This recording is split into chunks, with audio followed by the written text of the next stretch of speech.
tan fea, vaya poniéndose adelante pa' que el oscuro me vea. Pa' que el oscuro me vea, pa' que el oscuro me vea. Amigo, no arrime tanto que el bicho se le chasea. Atrás y adelante lo mismo pa' que no carga manea. El que va a terapia para adelante y el que va adelante voltea. El que va adelante voltea. Buenas tardes.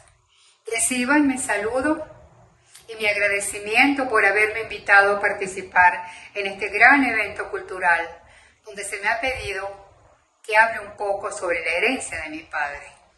¿Y cuál es esa herencia de Alberto Arbelo Torrealba? La herencia de mi padre son sus versos y también el ejemplo de una vida admirable.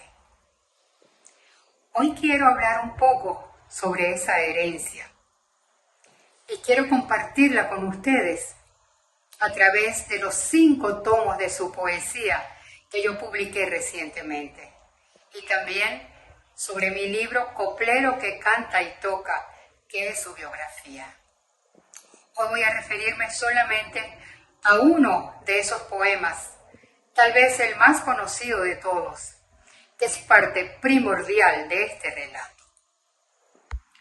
Comentaba mi padre, me contaba él, que pasó gran parte de su infancia al aire libre en el hato de su tío, y que allí compartía con los obreros, con los peones de ese hato, y escuchaba las fábulas, las leyendas, todas las consejas que hablaban ellos en las noches.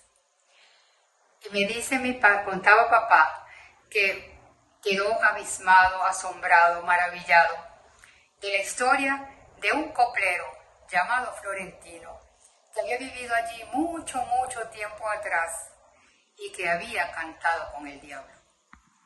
Quedó fascinado con esa leyenda y fue centro de inspiración para él durante toda la vida. Ahora, ¿cuándo empezó él realmente a escribir sobre el tema? No lo sabemos. Mas lo que sí sabemos es que cuando él tenía más o menos 25 años, en el año 1930, ya había escrito una obra de teatro que nunca fue publicada, llamada Las Mocedades de Florentino. Esa obra de teatro fue presentada en la ciudad de Barinas con actores barineses y el papel principal de Florentino fue interpretado por el joven poeta y autor de la obra Alberto Arbelo Torrealba. Antes de Las Mocedades de Florentino, el poeta Arbelo había publicado su primer libro de versos, titulado Música de Cuatro, en 1928. Más adelante, a finales de 1932, publicó su libro Cantas, que fue recibido por la crítica literaria con grandes aplausos. 1932, Cantas. Y el libro Glosas al Cancionero fue presentado en el año 1940. Glosas al Cancionero 1940. En ese libro aparecía la primera versión del poema, que había sido inspirado en aquella leyenda que escuchó en su infancia. Este poema, que era realmente la leyenda de Florentino y el Diablo, estaba compuesto de 2 partes, el reto y la porfía. Esos eran los títulos que tenía. Un poema con 2 títulos, el reto y la porfía, las 2 partes.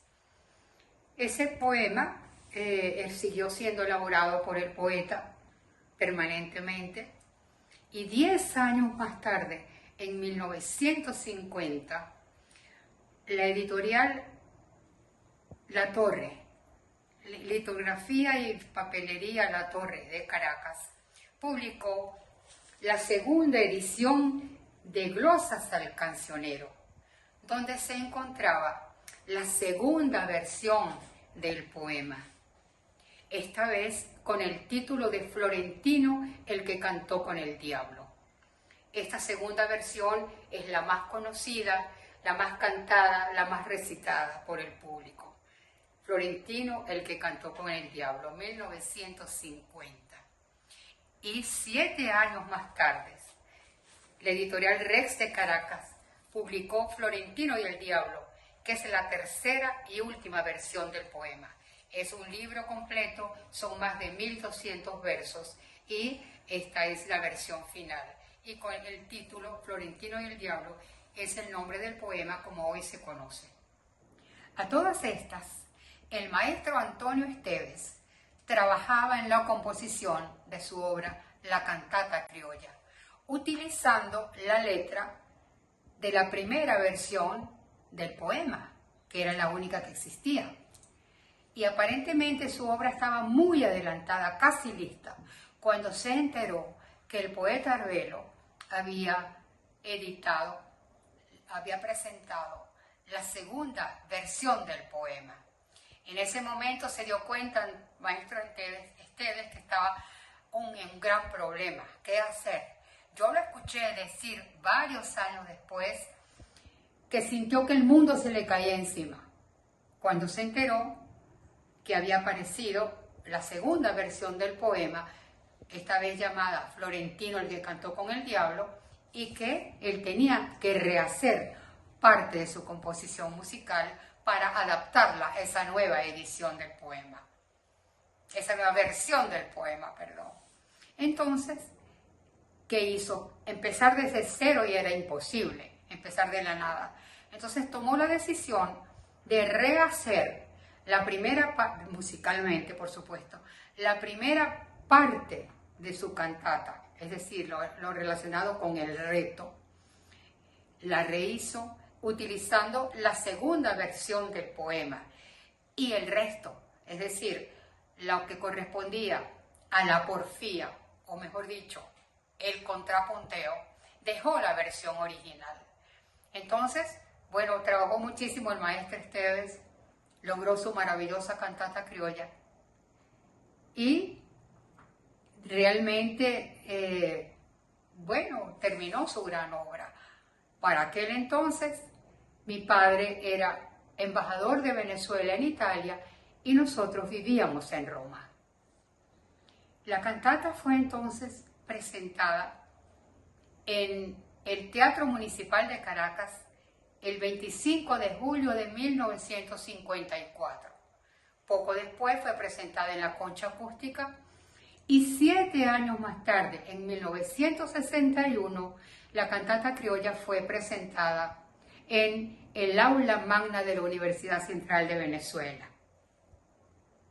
Varios días más tarde, o varios meses más tarde, realmente no recuerdo, a finales de 1961, la cantata criolla, dirigida por el maestro Antonio Esteves, con los solistas Antonio Lauro y Teo Capriles y varios coros de Caracas, fueron presentados en el Estadio de Maracay, una ciudad cercana a Caracas. En aquel momento mis padres vivían en Acarigua, una ciudad pequeña del llano venezolano. Cuando mis padres vieron en la prensa que se iba a presentar la cantata criolla en Maracay, en el Estadio de Maracay, decidieron ir, porque ellos querían escuchar la cantata criolla por primera vez en vivo. Y se fueron a Maracay, fueron de incógnitos, se sentaron en la grama con el resto del público, en la grama del Estadio de Maracay, y cuando terminó el maravilloso espectáculo y todo el mundo ya se puso de pie para irse, alguien lo reconoció y dijo: ahí está el poeta Arbelo. En ese momento, pocos minutos después, llegó Antonio Esteves, llegaron Teo Capriles, llegó Antonio Lauro y los otros músicos, y allí, en ese sitio, los dos artistas se dieron el primer abrazo. Me agrada mucho recordar y transmitirles que ellos dos se hicieron grandes amigos y se quisieron como hermanos hasta el final. Antes de terminar mi intervención, me permito leerles los primeros 2 párrafos de una larga carta que mi padre le envió al maestro Esteves pocos días después del concierto en Maracay. Acarigua, 6 de diciembre de 1961. Señor profesor Antonio Esteves, Caracas. Querido y admirado amigo, conocía su estupenda cantata criolla solo por grabaciones.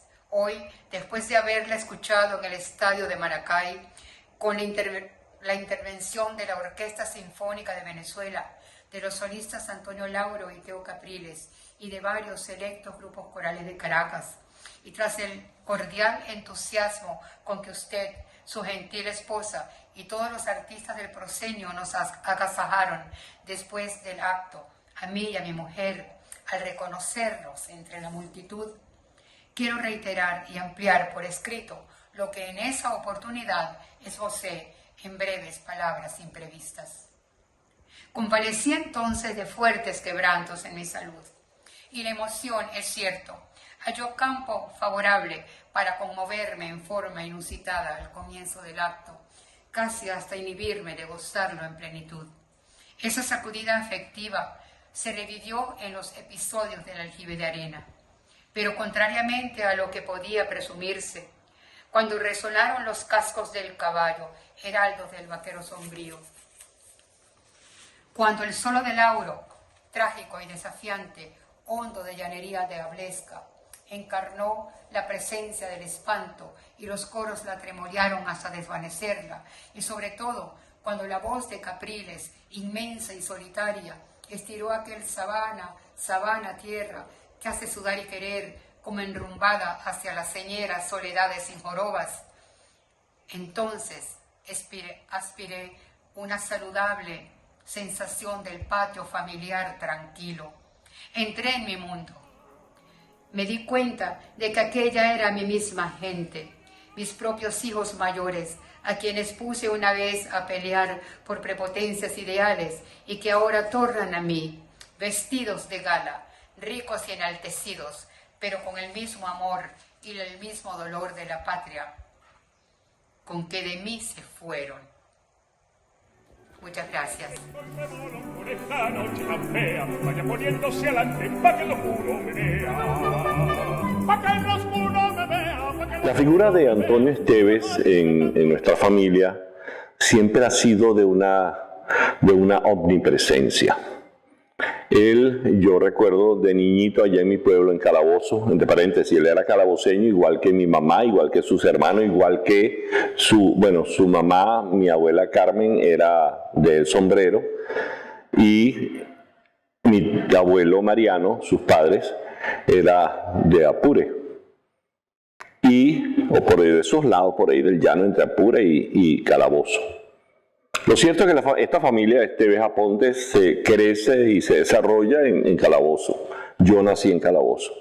Pero yo recuerdo de niño, cuando mi tío Antonio iba en vacaciones para allá para Calabozo, era un gran acontecimiento. Primero que él llegaba ya con sus amigos, los entonces muchachos fundadores del Orfeón Universitario se iban con él en las vacaciones de Semana Santa, en Carnaval, dormían en el patio de la casa, que era una casa de pueblo llanero, una casa muy grande, un patio muy grande más bien, y ellos guindaban sus chinchorros allí y se ponían a cantar. Yo recuerdo, yo tenía 4 o 5 años, entonces ellos me enseñaban la voz de las sopranos, porque los que viajaban con mi tío eran puros hombres, cantaban las voces de los tenores y los bajos. Yo recuerdo que yo me tapaba los oídos y fue mi primer gran contacto, gran emoción de descubrir lo que después supe que es algo que se llama polifonía, algo que se llama contrapunto. Y siempre la presencia de Antonio Esteves era muy celebrada. En nuestra casa, allá en Calabozo, hacían tertulias musicales en la puerta de la casa en las tardes, en un pueblo donde hace 42 grados a las sombras, y entonces salían las sillas que estaban en sus espacios habituales dentro de la casa, salían a conformar una suerte de auditorio allí en la puerta de la casa, en la calle. Llegaban vecinos, se ponían a tocar, a cantar, y realmente fue y cuando llegaba mi tío Antonio era la gran presencia. Yo recuerdo una anécdota de mi tío Antonio, porque Mariano Esteves, él era cuatrista muy hábil y cuatrista popular, y claro, cuando Antonio Esteves ya viene de estudiar música, un día mi tío Antonio le dice a mi abuelo: mira, papá, el acorde es un acorde de disminuido. ¿Qué es eso? Entonces mi tío, quien era como decía el maestro Sojo, guitarrero, agarra el 4 y le hace un acorde que lo llaman en términos populares una disonancia. Entonces mi abuelo Mariano le dice, no, eso no se llama acorde disminuido, eso se llama disonancia. No, papá, tú sabes que el acorde se compone. No, disonancia. Esa era la autoridad ejercida por Mariano Esteves, y que Antonio Esteves siempre dijo, mi papá tenía un concepto monstruoso de la honestidad. Yo creo que Antonio Esteves creció en un mundo de honestidades y que se consolida ya cuando es alumno del maestro Vicente Emilio Sojo. Esa presencia es muy importante en mi familia y, ¿por qué no decirlo? Nos sentimos profundamente orgullosos de llevar el apellido de Antonio Esteves. La primera vez que escucho la cantata criolla es el 25 de julio del año 1954, en el estreno de la cantata criolla. Yo era una criatura, mi mamá, cual llaverito, me lleva a mí para los conciertos, y yo recuerdo el sitio del Teatro Municipal donde estaba sentada mi mamá y donde yo estaba sentado, en el estreno de la cantata. Primera vez en Venezuela, un coro de más de 100 voces, 2 solistas formidables. Y es inolvidable para mí, se me queda tatuado para siempre en la memoria ese momento en el cual presencié el estreno de la cantata criolla. Por supuesto, no entendía mucho de la cosa. Me fascinó, me electrocutó, me impresionó muchísimo ir a los camerinos con mi mamá luego que terminó la obra, y me impresionaba muchísimo ver a esa figura omnipresente, tan poderosa, llamada Antonio Esteves, llorando como un niño de la inmensa emoción por la apoteosis que generó la obra en ese momento. Luego, el 5 de diciembre, se reestrena la cantata criolla en el primer Festival Latinoamericano de Música de Caracas. Estamos hablando de 1954, en época donde la dictadura de Marcos Pérez Jiménez estaba atornillada en el poder. Yo recuerdo que en la inauguración de la Concha Acústica de Bellomonte escuché la segunda vez la cantata. Por cierto, nosotros empezamos a hablarle a la cantata así, ya se convirtió como parte del coloquio familiar, con una cierta confiancita, ¿no? Porque ya no le decíamos la cantata criolla, sino la cantata, y ya hablar de la cantata era la cantata criolla de Antonio Esteves. Pues en aquel momento, el 5 de diciembre, en la Concha Acústica, recién inaugurada Concha Acústica de Bellomonte, también presencié el llanto emocionado de Antonio Esteves al terminar la obra, y estoy refiriéndome en el camerino. Yo veía unos señores muy grandes, muy encumbrados, que los llamaban maestro para acá, maestro para allá, y yo no sabía quiénes eran. Y muchos años después me enteré que esos señores que estaban allí eran parte de la gloria de la música en América. Ahí estaba Aaron Copland, estaba Heitor Villalobos, estaba Alberto Ginastera, Gran Mayes, Alberto Soriano, Roque Cordero, Virgil Thompson, Alejo Carpentier, quien fue uno de los organizadores de ese primer Festival Latinoamericano de Música de Caracas, y estamos hablando en época de la dictadura de Marcos Pérez Jiménez. Y en esa cantata criolla del año 54, en esta segunda versión de la cantata, es cuando se anuncia que se le da el premio Vicente Emilio Sojo. Premio, abro comillas, Vicente Emilio Sojo. Un franco opositor a la dictadura de Marcos Pérez Jiménez, un adeco, amigo guatireño, amigo de Rómulo Betancourt, para de contar. Y sin embargo, en ese año se le otorga el premio a la cantata criolla. Es premio con el nombre de Vicente Emilio Sojo. Yo siento que es una profunda emoción. A ver, yo lo tengo tatuado y grabado en mi memoria y en mi retina todos los momentos vividos en aquel año 1954. Yo era una criatura. Y luego tuve la oportunidad siendo ya un muchacho, 15, 16 años, estaba yo con mi tío Antonio, no sé a dónde, por ahí, yo sé que yo andaba con él, y llegamos a la casa del maestro Ángel Briceño, uno de los grandes maestros de la flauta en Venezuela, y estaba entre otros Inocente Carreño, el maestro Antonio Lauro, José Clemente Laya, José Luis Muñoz, no recuerdo ahorita cuál es otro, pero era una reunión de músicos y yo estaba con mi tío y había un grabador TEAC de cintas de 1/4 de pulgada donde estaba la cantata criolla, y yo tuve la oportunidad de escuchar en aquel momento en el cual ellos están en celebración con sus vasodilatadores etílicos.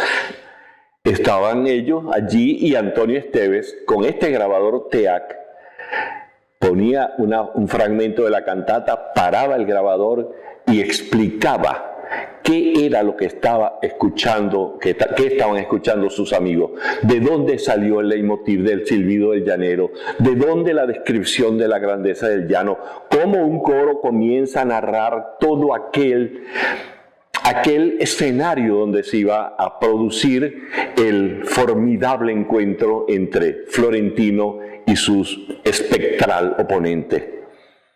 Y yo recuerdo que paraba el grabador y decían, fíjense ustedes en esto, y explicaba, y paraba, y la otra vez avanzaba a ese grabador TEAC. A mí no se me olvida muchos de los elementos descritos por Antonio Esteves. Muchos años, o a lo mejor en esos mismos años, leí yo Venezuela Heroica de Eduardo Blanco. Y recuerdo que Eduardo Blanco había sido edecán de Páez.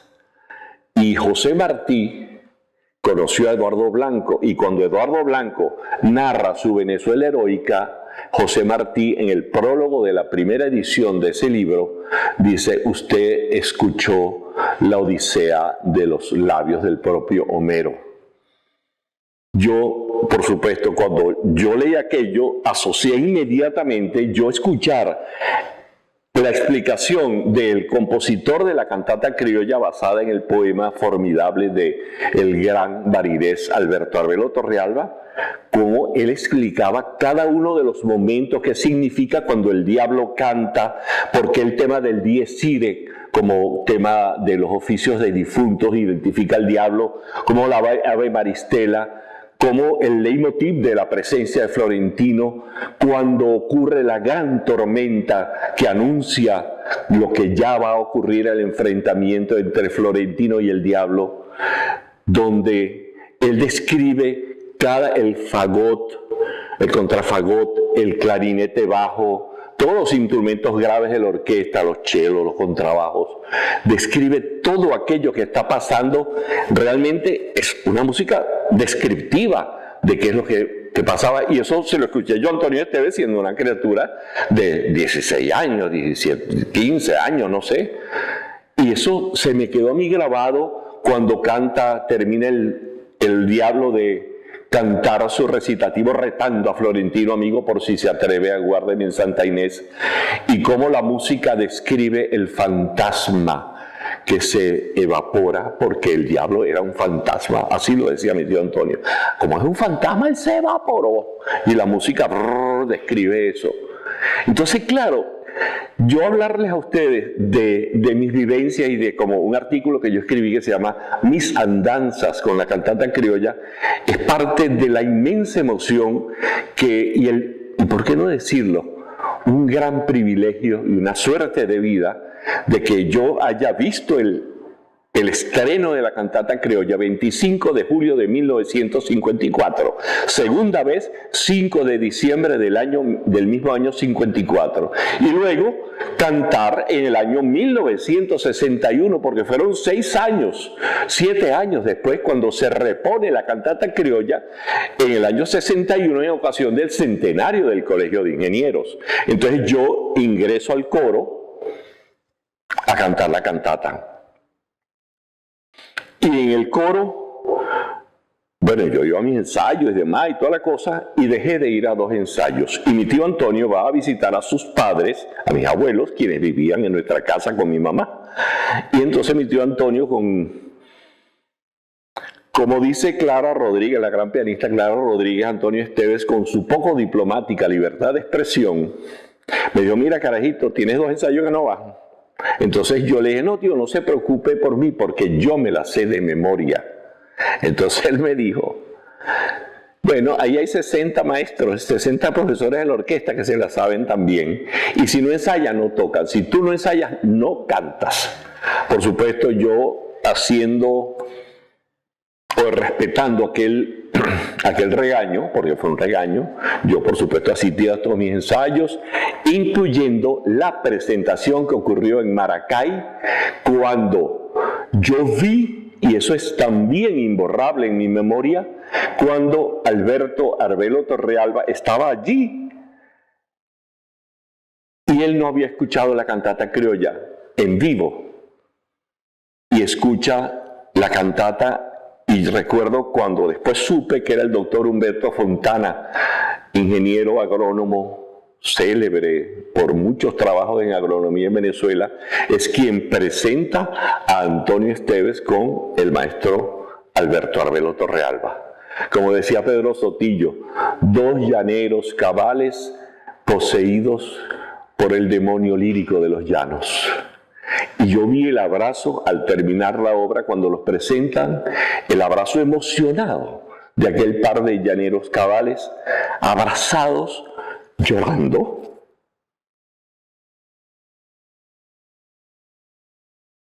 Y de ahí en adelante supe que nació una gran amistad con el maestro Arbelo y mi tío Antonio. Antonio Esteves es muy importante. Yo recuerdo trabajando cuando estaba estudiando, yo trabajaba de visitador médico, y un día mi tío Antonio lo veo en el centro médico de Caracas. Tío, ¿y qué haces aquí? Me dice, no, que vine a visitar al poeta Arbelo, que lo operaron, le amputaron una pierna, él era diabético. Y entonces yo le dije, no, yo te acompaño. Entonces fui hasta hospitalización. Cuando vamos llegando a la habitación número tal, venía saliendo el doctor Guinán Baldó, quien era uno de los médicos tratantes del poeta Arbelo, y él venía muerto de la risa. Esta es una escena que estaba el doctor Guinán, Antonio Esteves y yo en la puerta de la habitación. Y entonces él saluda a mi tío Antonio, me saluda a mí porque yo lo conocía, porque yo lo visitaba como visitador médico. Y entonces el doctor Guinán dijo, ese poeta Arbelo es una vaina seria. Me acaba de decir que no le dé tantos sedantes, porque en virtud de la amputación que hubo que hacerle, le daban sedantes para tranquilizar, pues. Y entonces Arbelo, cuenta el doctor Guinán, que le decía, no me dé tanto sedante porque se me enreda la lengua y no puedo decir como poco compro. Ese era Arbelo Torrealba. Y entonces entramos y lo saludamos, y el poeta Arbelo dijo, no, chico, a mí que no me estén poniendo prótesis, para que me digan el mocho de la villa, porque él vivía en Villa de Cura. Esas son las cosas de los grandes hombres, que con esa adversidad, esa contrariedad de lo que estaba viviendo desde el punto de vista de salud el poeta Arbelo, era capaz de tener una humorada muy clara y muy llena de vida. Yo recuerdo haber hablado con mi tío Antonio con respecto a la cantata criolla, y entonces él me contaba que en el año, como que es 40 y algo, 45, 47, no recuerdo, comenzó a hacer los primeros apuntes de la cantata criolla. Y alguien allá en Nueva York le dijo que esa obra podría ser una obra para danza, para baile. Y Antonio Esteves le dijo, no, fíjate que no. Le dijo, yo la concibo como una obra para orquesta, coro y 2 solistas. Y ustedes saben por qué se los digo, porque yo vi una vez una presentación de la cantata donde había un baile, un ballet. Resulta que la cantata es un oratorio, y los oratorios no se bailan, al yo saber, al menos yo, hasta donde sé. No solamente eso, sino que si hay un contrapunteo en el llano, en los contrapunteos la gente no baila. La gente está pendiente del espueleo entre los contrapunteadores. Y el contrapunteo de Florentino contra el Diablo es eso, es lo que ocurre. Claro, aquí están otros elementos de la lírica, los elementos propios de una persona como Arbelo, quien en él se conjugan la sabiduría de la poesía popular con la poesía culta, de la misma manera que en Antonio Esteves se conjugan la formación que tiene él como compositor y lo que ha ocurrido con su vida en el llano. Los momentos familiares con Antonio Esteves eran deliciosos. Él, cuando estaba metido en la música, en su microcosmo, era realmente insoportable. Eso lo sabe todo el mundo. Pero en las reuniones familiares realmente éramos muy divertidos. Mis tíos y mi mamá le decían a él, medio en broma, medio en serio, le decían cada vez que él decía algo: está bien, maestro, sí, maestro, y lo hacían medio en burla, y él y así, está bien, decían cosas que no se pueden publicar, pero siempre había momentos para sano humor. Y, por supuesto, momentos en la música, cuando íbamos a un restaurante, cuando íbamos a cualquier sitio donde pudiéramos compartir con gente amiga, realmente era muy delicioso, era muy sabroso estar con Antonio Esteves. Primero porque era un gran conversador, era un tipo muy culto, podíamos hablar desde cosas divinas hasta profanas. Y yo sí recuerdo momentos en los cuales estábamos una vez en un restaurante y estábamos cantando alguna de sus obras. Me acuerdo con el poema de Luis Barrios Cruz, El Despertar, que es para voces oscuras, y estábamos cantándolo, y había un muchacho que trabajaba allá en la casa, que el tipo empezó a cantar, empezó a improvisar, a cantar. Y nosotros no entendíamos cómo aquel tipo se atrevía a cantar algo que no se sabía. Y bueno, y si no te lo sabes, ¿cómo te vas a...? Entonces él empezaba a cantar y decía cosas así. Y entonces mi tío le dijo una groseriota y le ha dado lo que llamamos un planché aquí en la frente. ¡Cállate, carajo! Entonces, esa era parte de las cosas. Por supuesto, nosotros nos reíamos mucho con esas cuestiones. Y sí recuerdo, cuando él falleció, su féretro fue llevado al aula magna de la Universidad Central de Venezuela, y su entonces viuda, Flor Rofé, me dijo: ustedes, refiriéndose a mi hermano Raúl y a mí, ustedes son los dos hijos varones que Antonio Esteves no tuvo. Considérense como tales. Un honor. Una vez le oí decir a mi tío Antonio que el maestro Sojo, Vicente Emilio Sojo, obligaba a sus alumnos, y esto también me lo corroboró el maestro Inocente Carreño muchos años después, que el maestro Sojo obligaba a sus alumnos a leer poesía, y si era de poetas venezolanos, mejor todavía. De allí, de esa enseñanza, se desprende o crece una gran planta que son los madrigales venezolanos, compuestos por todos estos maestros alumnos de Sojo, en base a poemas, en su mayoría poetas venezolanos. Muchas gracias a todos, y que ojalá nos podamos ver en algún momento y que podamos seguir disfrutando de esta gran obra y todas sus enseñanzas. Gracias, Arbelo. Gracias, Antonio.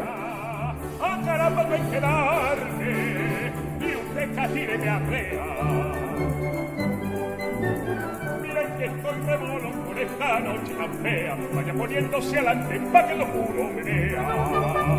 Pa' que el oscuro me vea, pa' que el oscuro me vea.